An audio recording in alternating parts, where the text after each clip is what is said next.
March 16th, 1902, Volume 4. One should not seek his own comfort, or the esteem and the pleasure of someone else, but the sole and only pleasure of God. Oh, how hard it is to have him come for a little!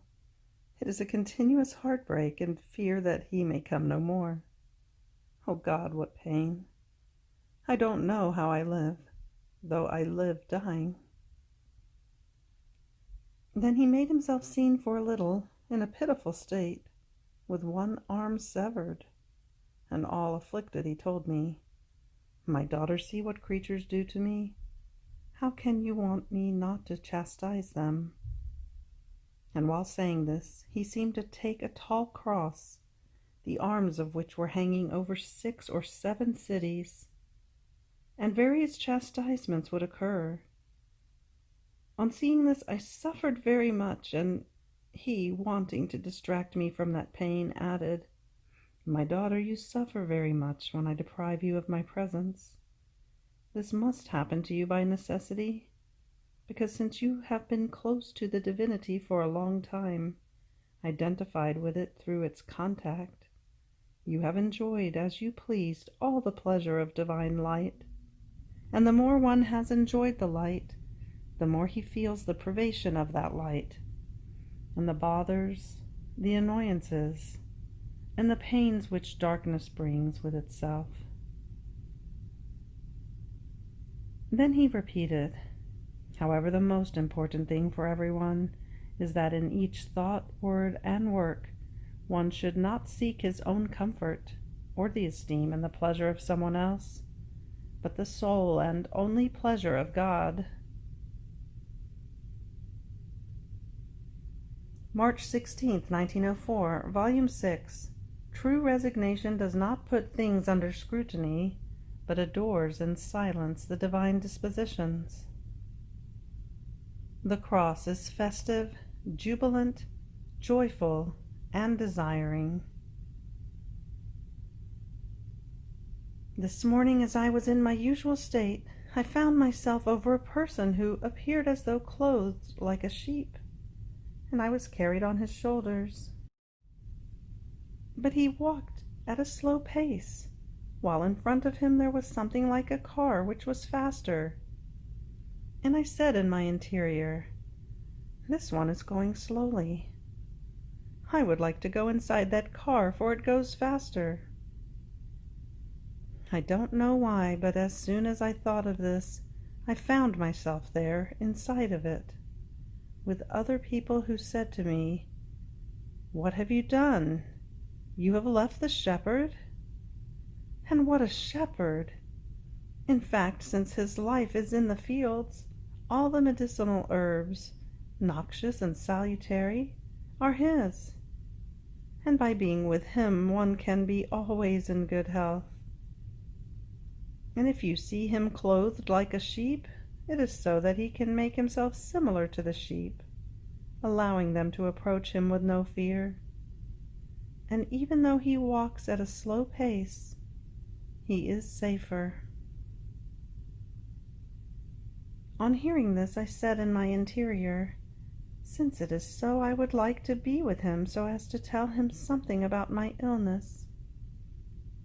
But as I was thinking of this, I found him near me, and I, all content, drew close to his ear and said to him, "Good shepherd, if you are so very expert, give me some remedy for my troubles, as I find myself in this state of sufferings." And as I wanted to say more, he cut my words inside my mouth, saying to me, "True resignation, not an imaginary one, does not put things under scrutiny, but adores in silence the divine dispositions." And as he was saying this, it seemed that the sheepskin split, and I could see the face of our Lord, and his head crowned with thorns. On hearing him tell me that, I did not know what else to say. I remained in silence, content with being with him. And he added, "You have forgotten to tell the confessor another thing about the cross. And I, my adorable Lord, I don't remember. Repeat it to me, and I will tell him. And he, my daughter, among the many titles that the cross has, it has the title of feast day, because when one receives a gift, what happens? One makes feast, rejoices, and is more content. Now, since the cross is the most precious, the noblest gift, and is given by the greatest and most unique person that exists, it is more pleasing and brings more feast, more gladness than all other gifts. So you yourself can say what other titles can be given to the cross. And I, as you say, it can be said that the cross is festive, jubilant, joyful, desiring. And he, good, you spoke well. However, the soul comes to experience these effects of the cross when she is perfectly resigned to my will, and has given all of herself to me, without keeping anything for herself. And I, so as not to be surpassed in love by the creature, give her all of myself. And in giving myself, I also give my cross. And the soul, recognizing it as my gift, makes feast and enjoys. March 16th, 1910, Volume 9, The Narrow Path to Salvation. In speaking with the confessor, he told me that it is difficult to be saved, for Jesus Christ himself said it. The door is narrow. You must strive to enter. Then, after I received communion, Jesus told me, "Poor me, how stingy they consider me. Tell the confessor, from their stinginess they judge mine. They do not hold me as the great, immense, interminable, powerful being, infinite in all of my perfections, who can make great crowds of people pass through narrowness, more than through wideness itself." And as he was saying this, I seemed to see a very narrow pathway, which led to a little door, narrow but jam-packed with people, who were competing with one another to see who could advance more and enter into it. Jesus added, "See, my daughter, what a great crowd is pushing forward, and they compete to see who arrives first. In a competition there is much gaining, while if the pathway were wide, no one would bother hastening, knowing that there is room for them to walk on whenever they want. But while they are taking their time, death may come, and not finding themselves walking on the narrow pathway, they would find themselves at the threshold of the wide door of hell. Oh, how much good this narrowness does! This happens also among yourselves. If there is a feast or a service, and it is known that the place is small, many hurry up, and there will be more spectators enjoying that feast or service.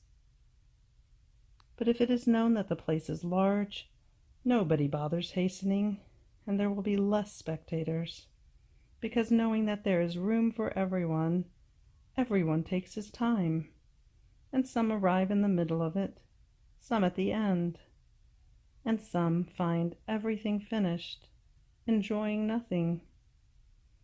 This is what would have happened if the pathway to salvation were wide. Few would bother hastening, and the feast of heaven would have been for few." March 16th, 1913, Volume 11, Prayer without fervor, but done in order to please Jesus, is like incense without smoke. In his will even the ice becomes like fire. One who does the divine will is fed by the light of the Son of God, and does all which God does. I am writing some little things that blessed Jesus told me in these past few days. I remember that, although feeling indifferent and cold, I was still doing what I usually do. And I thought to myself, who knows how much more glory I gave to our Lord when I felt the opposite of how I feel today? And blessed Jesus told me, "My daughter, when the soul prays with some natural fervor, it is incense with smoke, not perfectly pure. Instead, when she prays feeling cold but with the effort to please me, without having allowed anything extraneous to me to enter herself, this is a purer incense, with nothing extraneous. Both of them are pleasing to me, but the purer the incense she sends, the more I am pleased, because smoke always bothers the eyes." As I was feeling the same way, adorable Jesus told me, "My daughter, ice in my will is more ardent than fire. What would impress you the most? To see that ice has the virtue of burning and destroying whatever may touch it? Or to see fire turning things into fire?" "Certainly the ice." "Ah, my daughter, in my will things change their nature. Ice in my will has the virtue of destroying anything which is not worthy of my sanctity, rendering the soul pure, clear, and holy, according to what I like, not according to what might be pleasing to her. This is the blindness of creatures, and also of those who are said to be good, in feeling cold, miserable, weak, oppressed, and so on.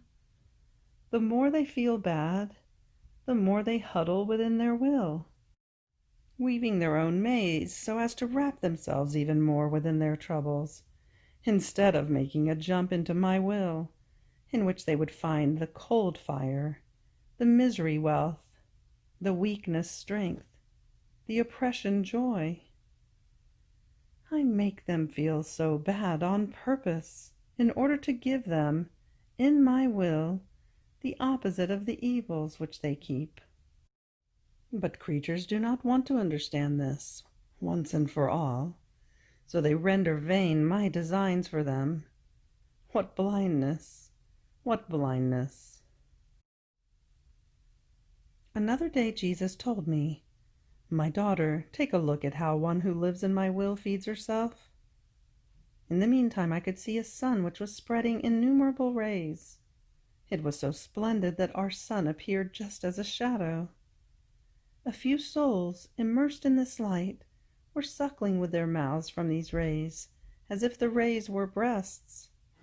These souls were not taking part in anything else, as if they were doing nothing. But while it seemed that they were not doing anything, the whole divine work was coming out from their activity.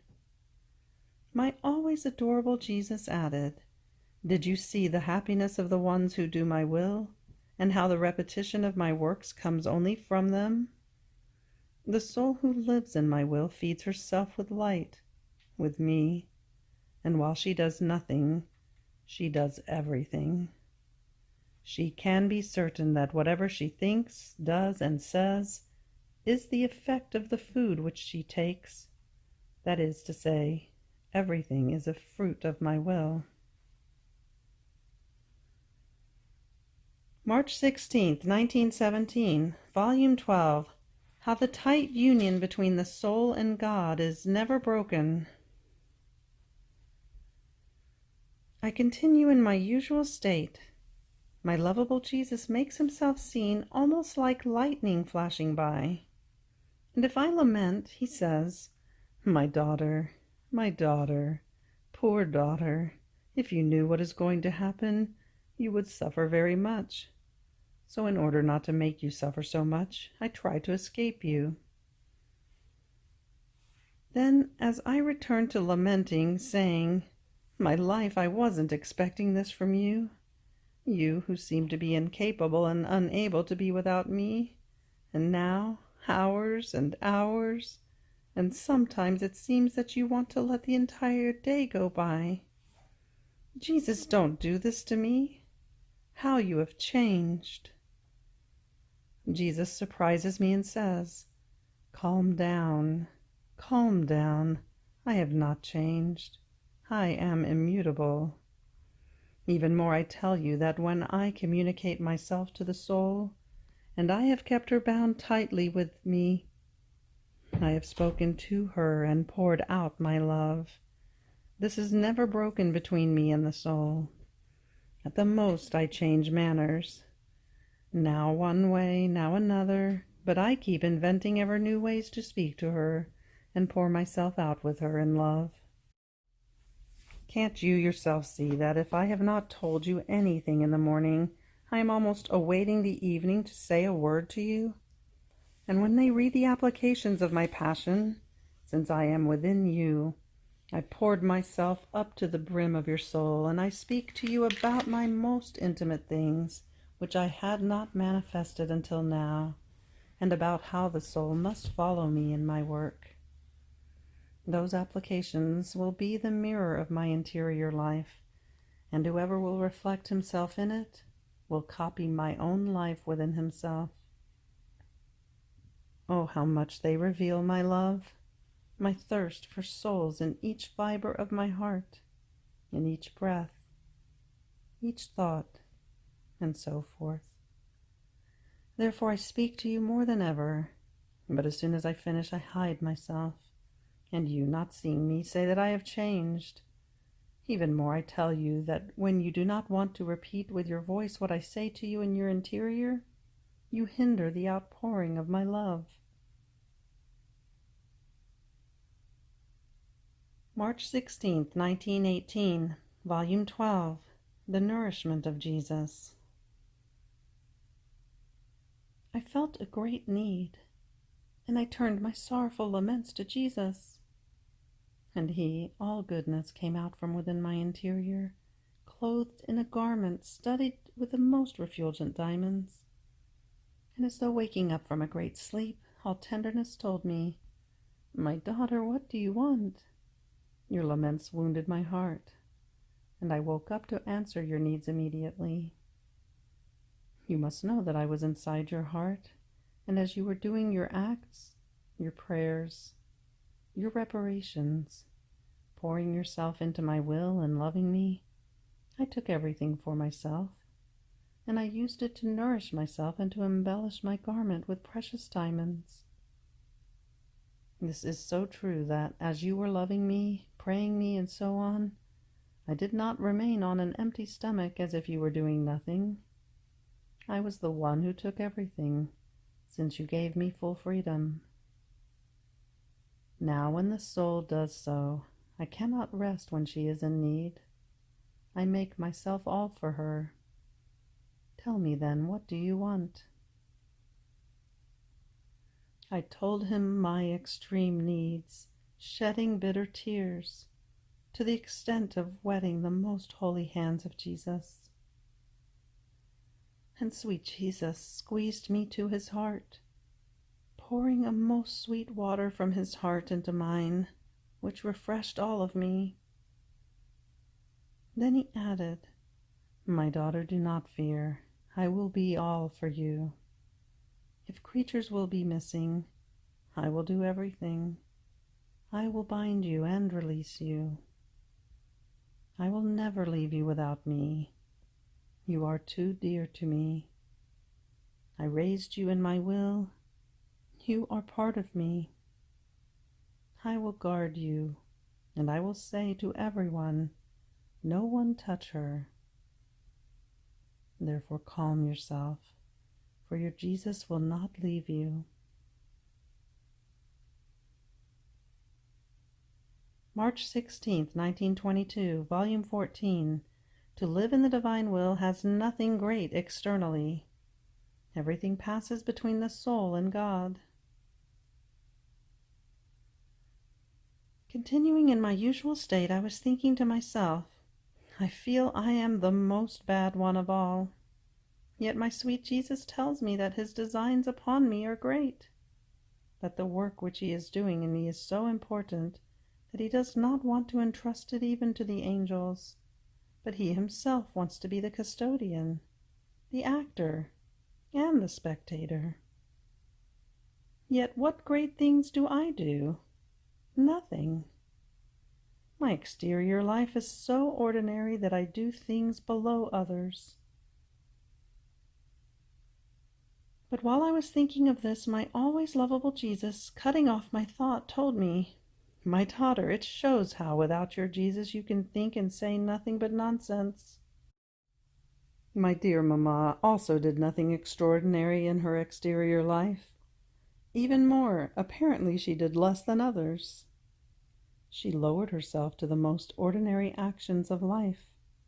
She used to spin, sew, sweep, light the fire. Who would ever have thought that she was the mother of a god? Her external actions indicated nothing of this. And when she carried me in her womb, containing the eternal Word within herself, every motion of hers, every human actions, won the adoration of the whole of creation. From her came the life and the preservation of all creatures. The sun hung upon her, expecting the preservation of its light and heat. The earth, the development of the life of the plants. Everything hovered round her. Heaven and earth hung upon her every motion. Yet who saw anything? No one. All her greatness, power, and sanctity, and the immense seas of goods which came out of her were in her interior. Each one of her heartbeats, breaths, thoughts, words, were an outpouring into her Creator. They were continuous currents between her and God, which she would receive and give. Nothing would come out which would not wound her Creator, and by which she would not be wounded. These currents expanded her, raised her, and made her surpass everything. But no one saw anything. I alone, her God and Son, was aware of everything. Such current ran between me and my mamma that her heartbeat would run within mine and mine within hers. So she lived from my eternal heartbeat, and I from her maternal heartbeat. And therefore our lives were blended together. And this was exactly what, in my eyes, distinguished her as my mamma. External actions do not satisfy me, nor do they please me, if they do not start from an interior whose life is formed by me. Now, what is your wonder if your external life is completely ordinary? I am used to covering my greatest works with the most ordinary things, so that no one may point to them, and I may be more free to operate. And when I have completed everything, I make surprises, and I manifest them to everyone, making all remain astounded. And it is certain that the work I am doing in you is great. Do you think it is trivial that I make all your acts run in the current of my will, and that the current of my will runs in your acts? And that as these currents run, they form one single act with all the acts of creatures, making a divine volition flow over all of them, becoming the actor of the act of each one, substituting for all with a divine act, a divine and eternal love, reparation, and glory? And that the current of a human will is in continuous relations with a divine will, and that one pours into the other? My daughter, what I recommend to you is that you be attentive, and that you follow me faithfully. And my love, in these days the circumstances have been such that I felt distracted. And he, therefore be attentive, because when all that you do does not flow in my will, it happens as if the sun stopped its course. And when you are distracted, you form clouds before the sun, and you remain obscured. However, when the distractions are involuntary, a strong and firm act of your will to run in my will is sufficient to place the sun on its course, and like a rapid breeze, to dispel the clouds, in order to make the sun of my will shine more beautifully.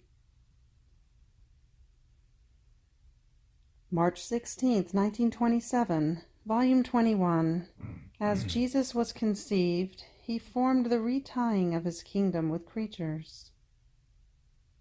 In the divine will, there are universal acts that are needed in order to impetrate it. I was thinking about the supreme fiat and the way how this kingdom may come and be realized.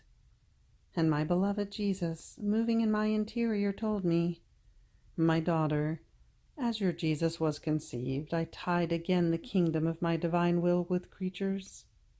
It was necessary for it to take absolute dominion in my humanity, and to have its life free in all my acts, to be able to lay its kingdom as it wanted within my humanity.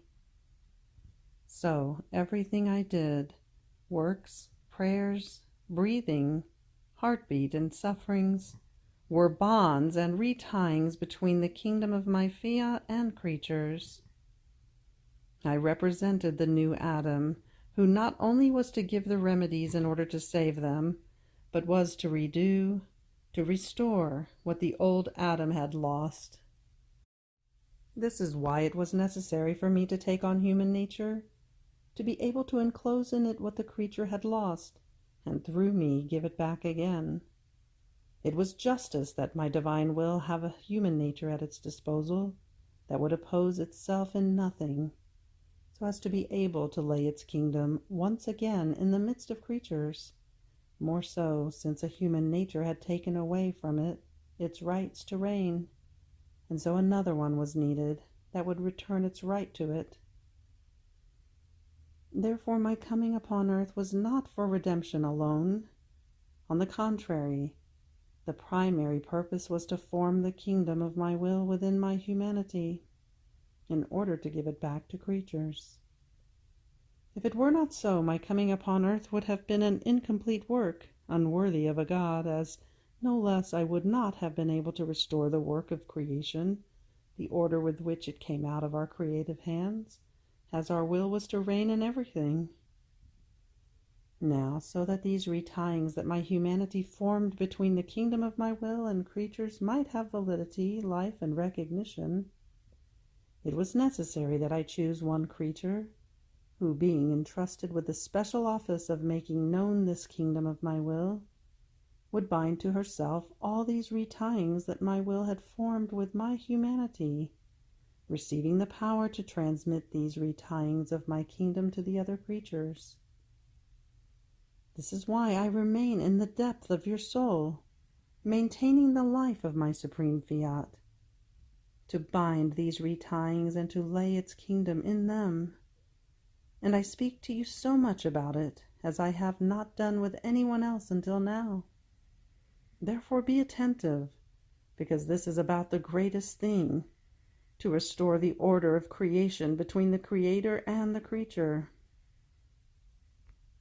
Not only this, but it was necessary that I first choose one creature who would live in the divine fiat, in order to receive from her universal acts, because my will is universal. It is present everywhere. There is no creature that does not receive its life. By withdrawing from my will, man rejected a universal good. He took away from God the universal glory, adoration, and love. Now, in order to give back this kingdom, these universal goods, first he wants by right a creature to whom, as she lives in this fiat, he may communicate this universal act. And as she loves, adores, glorifies, prays, she may constitute herself, together with his very will, universal love for all, adoration and glory for each creature. And diffusing her prayer as if each one were praying, she prays in a universal way that the kingdom of the divine fiat may come into the midst of creatures. When a good is universal, universal acts are needed in order to obtain it, and only in my will are there these acts. As you love in it, your love extends wherever my will is, and my will feels your love in every place. It feels itself followed everywhere. Therefore it feels in you the original love, just as it had established for the creature to love it in the beginning of creation. It feels its own echo in your love, that does not know how to love with little and finite love, but with infinite and universal love. It feels the first love of Adam before he sinned, when he did nothing but repeat the echo of the will of his Creator.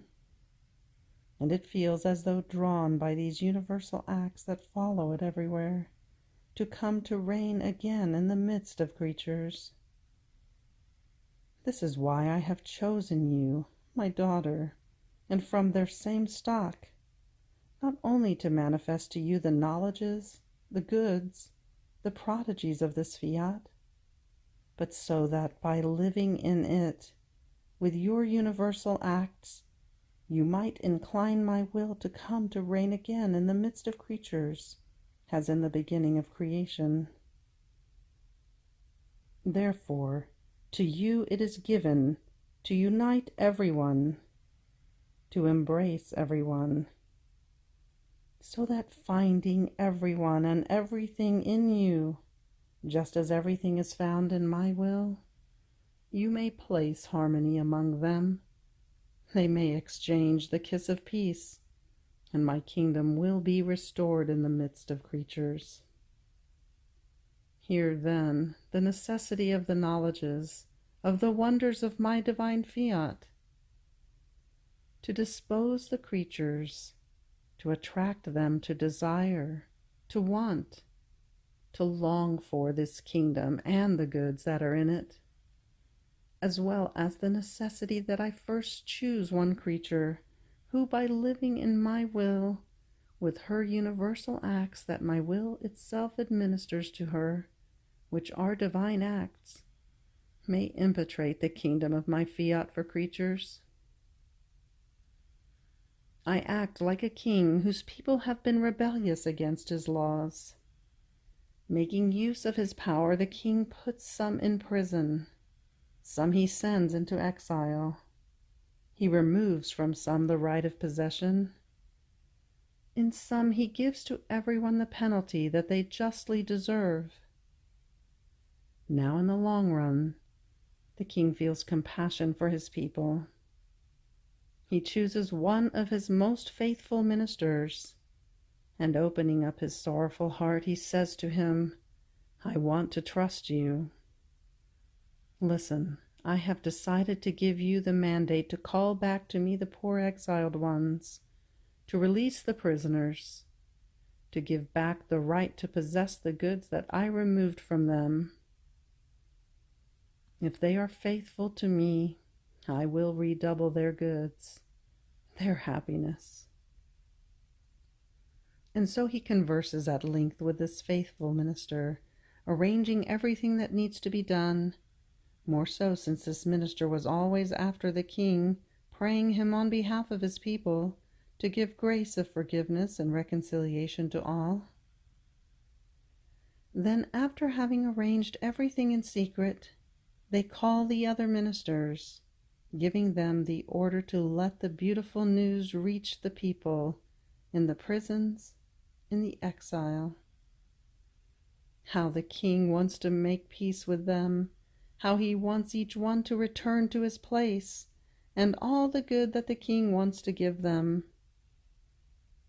And as the beautiful news spreads, they desire, they long for, they dispose themselves with their acts to receive their freedom and the kingdom they had lost. And while the news is spreading, the faithful minister is always after the king, beseeching him with incessant pleas to let the people receive the good established between the two of them. This is precisely what I have done. In fact, what can be done between two, one-on-one, in the secrecy of the sorrow and of the love of two beings who love each other and who want the same good, cannot be done with many. A secret sorrow and love of your Jesus, united with the soul whom I choose, has such power. I give, and she impetrates what is needed.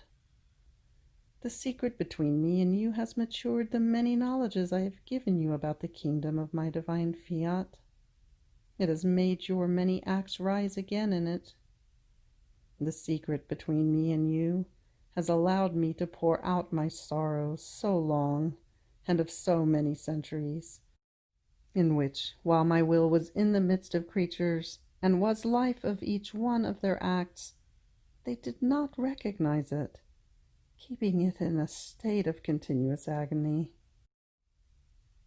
My daughter, a sorrow of mine, poured out in the secrecy of the heart of one who loves me, has the virtue of changing justice into mercy, and my bitternesses change into sweetnesses.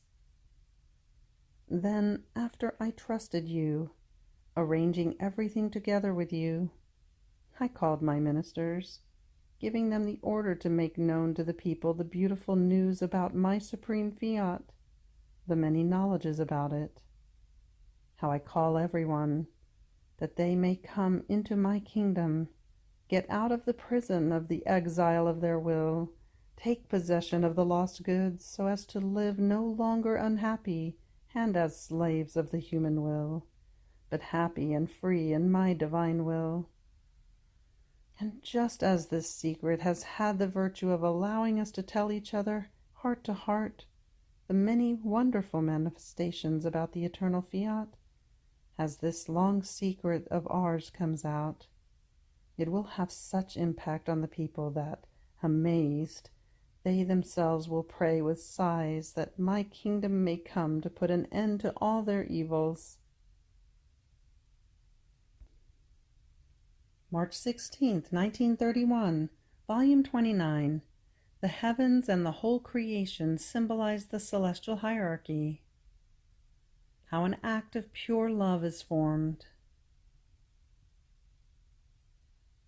I felt my poor mind immersed in the interminable light of the divine will, so I tried to follow its acts done in creation, and I was saying to myself, I would like to be heavens, to be able to extend myself in everyone and everywhere, and in all points, and over everyone, my love, my adoration, my glory toward my Creator.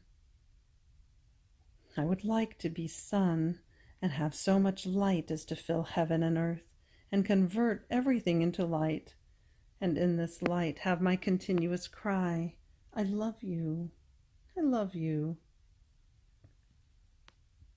But while my mind was speaking nonsense, my sweet and highest good Jesus, making himself seen, told me, my daughter, all creation symbolizes God, the order of the diversity of saints and of souls.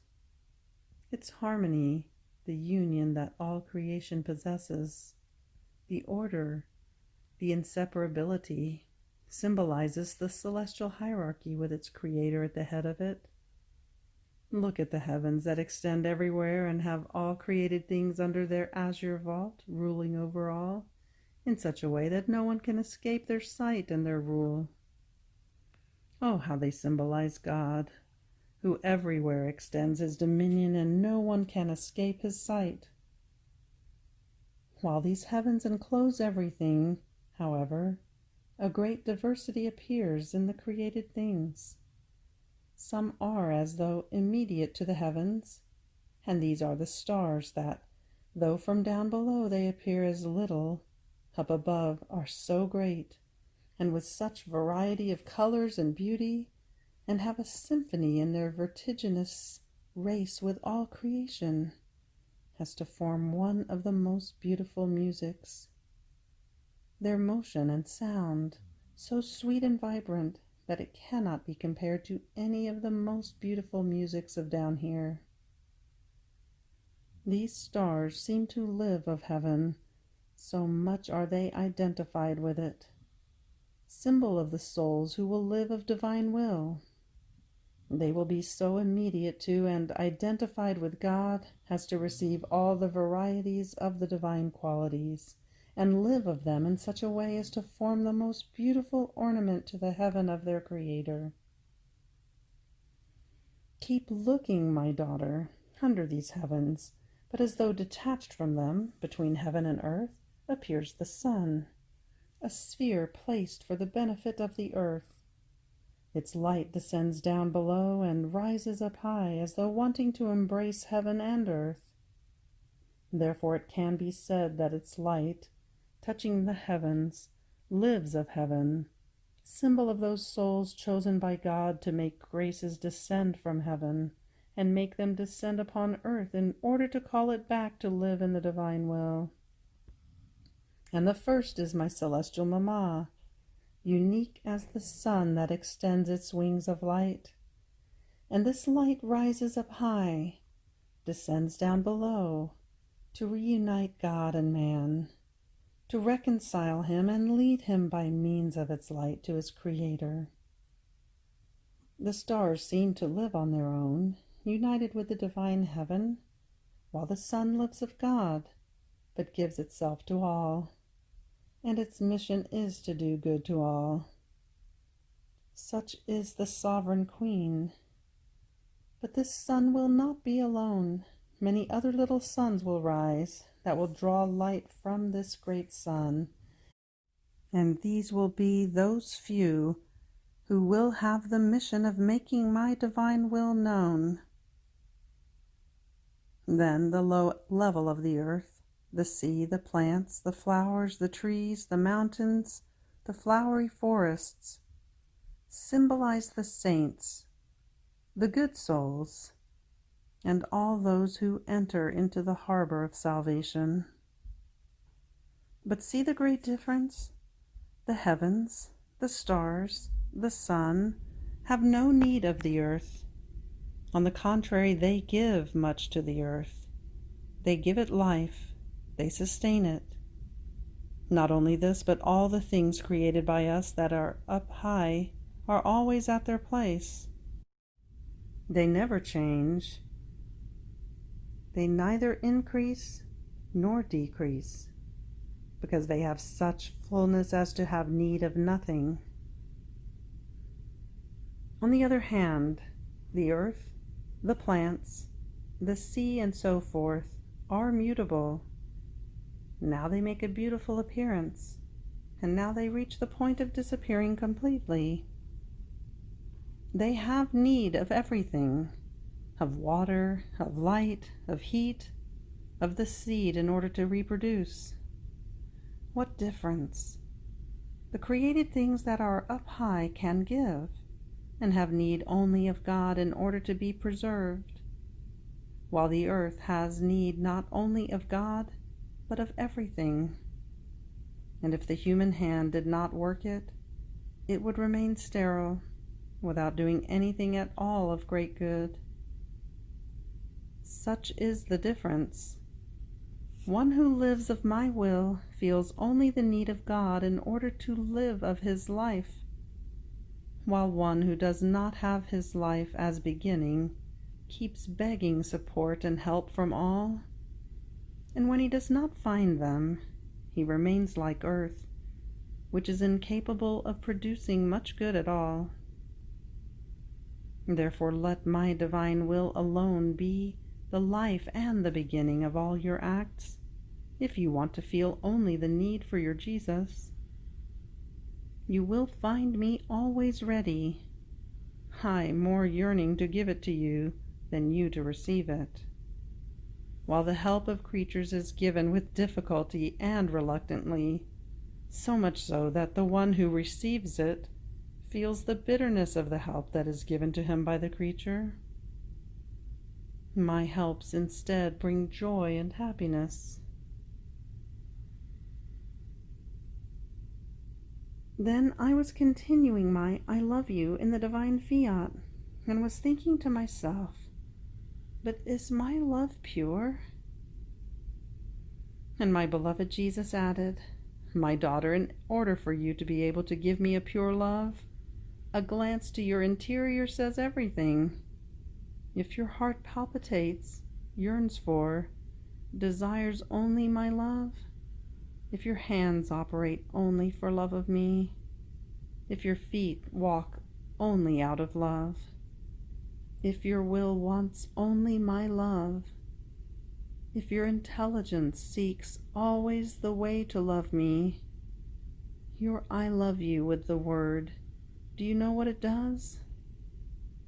It gathers all together the whole complex of the love that you have inside yourself and makes it one, and forms an act of pure and complete love for your Jesus. So your word does nothing other than make known its extension of the love that you have inside yourself. But if inside not everything is love, since the pure font is missing inside, there can be neither pure nor complete love. March 16th, 1938, Volume 35. How the divine fiat reaches the point of counting the breaths and the minutes to make the creature return to live in it. She knocks on all created things. How God wants to be in continuous act of giving and receiving. The pains of Jesus kiss the pains of the creature.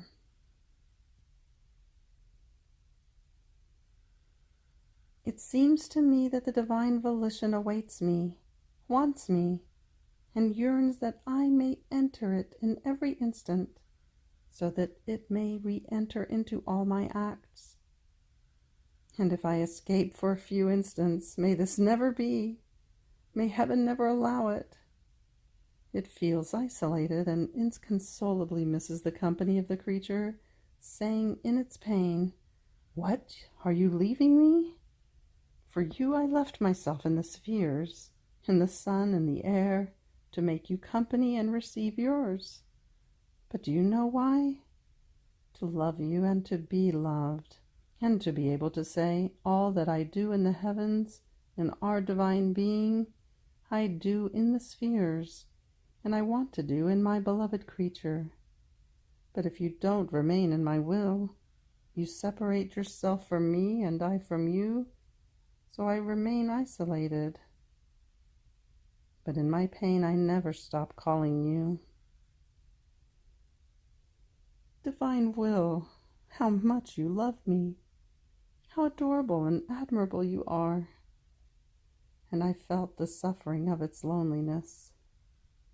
But my sweet Jesus, repeating his little visit, told me, "My good daughter of my volition, the waiting is one of our greatest pains. The creature keeps us as sentries. We even count the breaths, the heartbeats, and the minutes when we don't feel her with us. In order to place our love in her love, and to love each other with one single love, we feel as if harmonized with the creature, and we bring her as our victory into our divine womb. Therefore minutes without her seem like centuries, and we long for her return.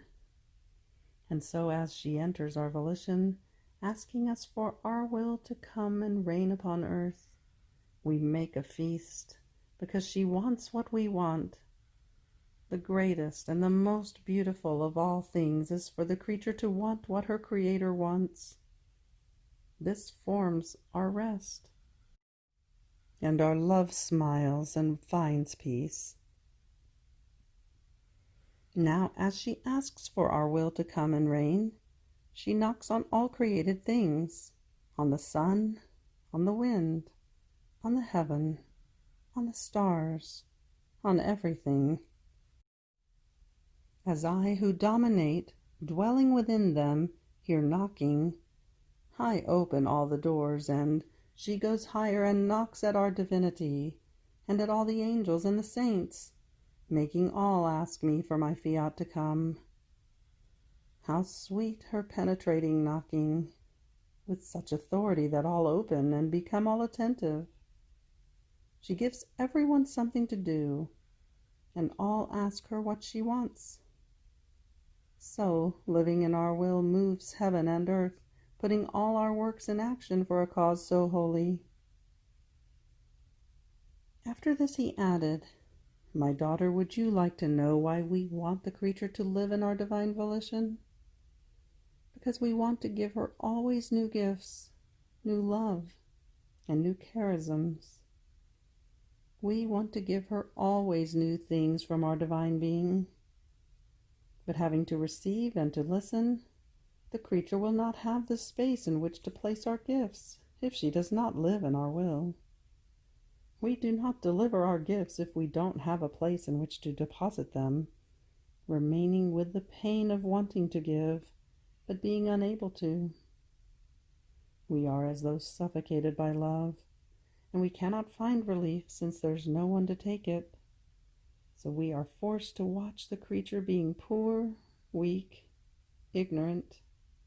What pain! In our will, instead, we place our goods in common and go on telling her, "Take whatever you want, and in recognition, give us the little tribute of your love and your will." Therefore, my daughter, let's make a pact. Let's agree on this.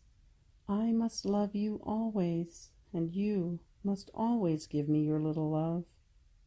We will always be in communication and will always have things to do together. We will love with one single love and be happy with the same happiness. Then I was feeling suffering with such a restlessness that I couldn't find a position.